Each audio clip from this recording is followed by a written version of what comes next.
Սամվետ Նավապետյանի մասին խոսքը հայտարարել է, որ կոնկրետ ձեր ուժեղ քայլեր են շարունակելու Ռուսաստանի շրջաններին այդ բանակցելու, որպեսզի բանապարտները հավեն եւ մեր ընթացքում բարինակիցները չդուրեն այդ ուղղությամբ քայլեր են։ Բնականաբար հնարավորինս բոլոր քայլերը ձեռնարկվում, որպեսզի օր առաջ բացվի սահմանները մեր տնտեսվաների համար, որտեղ ինքներս տեսնում արդեն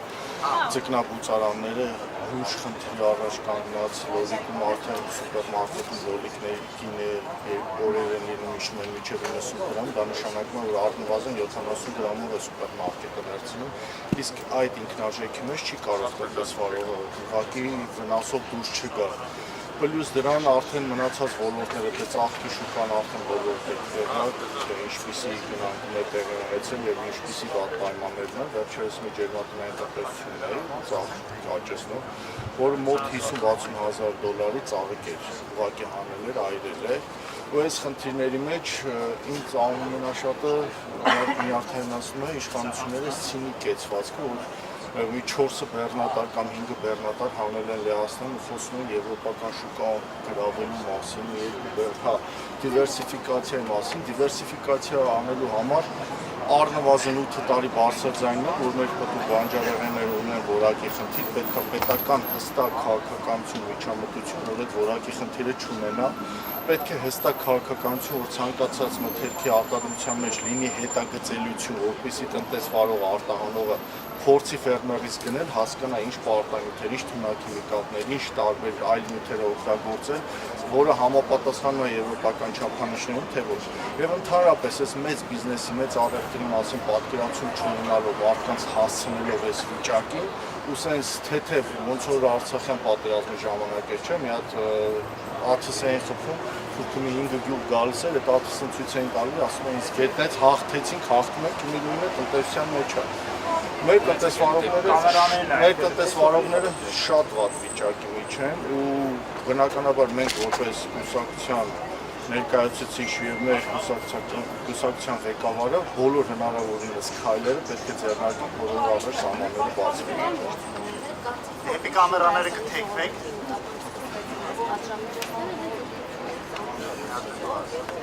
Ընտրությունից առաջ է եղել, ասեմ ուրեմն քրոնոգրաֆ,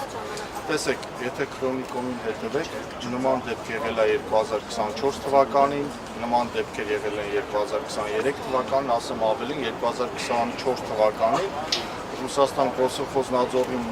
կողմից առնվազն 3 նամակ է եկել մեր սակումը որակի հետ կապված խնդիրներով եւ բացարձակ որևէ պատասխան չի հետ դարձել այդ նամակի տեսքով Ռոսոխոզնadzorը 2024 թվականին 19 ընկերություն գցեցին սև ցուցակ, եթե կհիշեք։ 2025 թվականին էլի ծաղկի շուկա նորից աշճանաբար բացեցին, հիմա նորից այսքան զգուշացումից հետո փակեցին։ Ես չեմ կարող քաղաքական գնահատական տալ, ասել քաղաքական ենթատեքստ ունի, թե տնտեսական, բայց եթե տնտեսական քաղաքական ենթատեքստ ենթադրենք ունի տնտեսականով, եթե պետությունը 8 տարի կարողանար ճիշտ կազմակերպել եւ խոսային շուկայի դիվերսիֆիկացման մասին, խոսել ու ոչինչ չանել, մենք այսօր այս վիճակում չենք լինի։ Ռուսաստանը պաշտոնականորեն պատժում է քաղաքացիներին Նիկոլ Փաշինյանը դրելու համար։ Ես բերեք մեկնաբանություն չտամ, որովհետև ես իրականում քաղաքագետ չեմ կարող որևէ մեկնաբանություն տալ, ես խոսում եմ գյուղատնտեսության ոլորտից, ես խոսում եմ գյուղատնտեսության մեջ առկա խնդիրներից, որը միջը քաղաքական թիմի անդամ եմ, բայց քաղաքական թիմի անդամ ավելավա այդ ես չեմ ասում քաղաքականության, չեմ խնդրում եմ մի մանիպուլացիա, ես լրատվական դաշտի հետ աշխատել եմ, ինձ համար մասնագիտական, ես սիրում եմ ավելի շատ մասնագիտական ուղղվածությամբ խոսել, որովհետև ես ինձ կոմպետենտ եմ համարում հենց այս այդ ուղղվածության մեջ եւ փորձում եմ այս հարցերին պատասխանել։ Եվ ժամանակը գա կերևա, կտեսնեք, քայլեր ձեռնարկում են, ամեն ինչ արվում է, որպեսզի հնարավորինս կարողանան ընդհանուր եզրեր գտնեն բանակցային, որպեսզի կարողանան մեր գյուղը արտահանվի բնական։ Այդ մի օրվա լուծելու հարց չէ, որ մի օրվա մեջ կարգավորվի, դա անջատիչ չէ, էլի հոսանքի, որ այսօր անջատեցին, կարողանաս միացնել։ Դա իրանից ենթադրում է պրոցեսներ, եւ եթե համաձայնություն էլ կամ բնականաբար որոշակի պայմաններ են լինելու, առաջինը որակի վերահսկման, որակի հետ կապված հետագծելիության ստուգման, որակի վրա աշխատանքի ուղղության հետ կապված եւ ըստ այդ քայլերի հերթականության նոր կսկսի աշճանաբար բացվել։ Դա մի անգամից մի օրվա մեջ չի բացվելու։ Այդ Փաշինյանը մի շուտ երկրագործությունից ասում է արդեն բավական ժամանակ անցել է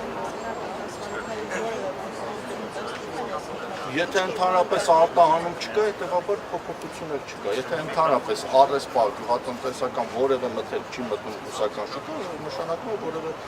պայմանավորվածության արդյունք չկա։ Ներկա պայմանը այս վիճակը։ Սամվել Կարապետյանի պատկանող նրա ընտանիքի պատկանող Սուալման Արարատի կենտրոնում կա Երևան City, որը գիտենք պատկանում։ Օրինակ չեք դիտարկել որպես քաղաքական քիմիական, որ Երևան City-ից դուրս բերան կտուկ բանջարեղենը եւ շաքարային գյուղացու մթերքներ։ Իսկ կնել եք հազար ներողություն Երևան City-ում, թե Զովքում, թե մնացած սուպերմարկետներում գյուղմթերքում ո՞նց հայկական, ինչ հայկական չէ։ Բանանը կարող է հայկական չլինի, բանանը Հայաստան չէ։ Խաղողը այս պայն բերքը դեռ չեն հավաքել, խաղողը չի հասել եւ City-ում կարող է լինել նաեւ խաղող։ Խելյոս Դալմա ամորում տնտեսվարողը իդեմս Երևան City-ների վարձակալության վերցել է տարածքը, ինքը գործունեություն է ծավալում եւ վարձակալը ոնց որ դուք մի շորտ տուն վարձեք, ձեր տան մեջ ապրեք եւ տանտերը գա ձեզ տիպի, ասի գիտեք ինչ կա, դուք այս տան մեջ սա պիտի չանեք, նա պիտի անեք։ Դե Նիկոլ Փաշինյանը անում է դա անոմալ երևույթ է, դա կոնկրետ մարդու մասնավոր սեփականության դեմ ոտնձգություն է, ինչը շատ վատ հետևանքների է բերելու Հայաստանի թե տնտեսության մեջ, թե քաղաքականության։ Նման բան ամենամեծ խնդիրներից մեկը հենց արդեն մարդու սեփականության իրավունքի դեմ ոտնձգությունն է։ Ու սա անհետևանք չի մնալու։ Իշխանական ցանկացած կամայականություն քաղաքական դաշտում անհետևանք չի մնալու։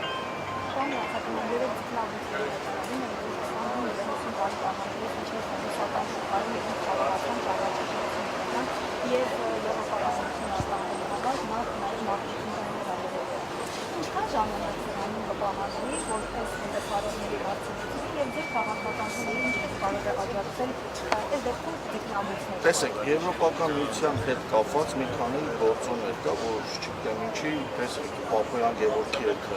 հիշում եք, երբ որ մեր Գրիգորյանը խոսած, ընթացքում ասում է թարմձուկ, պաղեցվածուկ, իրանք թեման թեքում են սառեցված զգան, դա պատահական չի։ Առաջինը այն թարմձուկը եւ պաղեցված ձուկը, երբ որ հասնում է Ռուսաստան, հասնում է երկու օրում եւ ժամկետների մեջ տեղավորվում։ Եվրոպական միության շուկա, ես ինքս Եվրոմիություն արտահանող տնտեսվարող եմ եղել։ Եվրոպական միության շուկա արտանելու համար քեզ առնվազն 10-12 օր է պետք, մինիմում։ Այսինքն պաղեցված ձուկը որպես այդպեսին ուղղակի չի հասնի Եվրոպական միություն։ Դրան գումարած ինքնարժեքի հետ կապված խնդիրներ կան։ Այն հակաբիոտիկները, այն նյութերը, որ մերոնք են օգտագործում ձկնաբուծության մեջ, եվրոպական ստանդարտներին չեն համապատասխանում։ Եթե եվրոպական ստանդարտին համապատասխանող հակաբիոտիկներ եւ այլ նյութեր օգտագործեն, արդեն ինքնարժեքի մեջ ընդհանրապես չեն տեղավորվում։ Ինքնարժեքը բարձրանալու եւ մրցունակ չեն լինելու։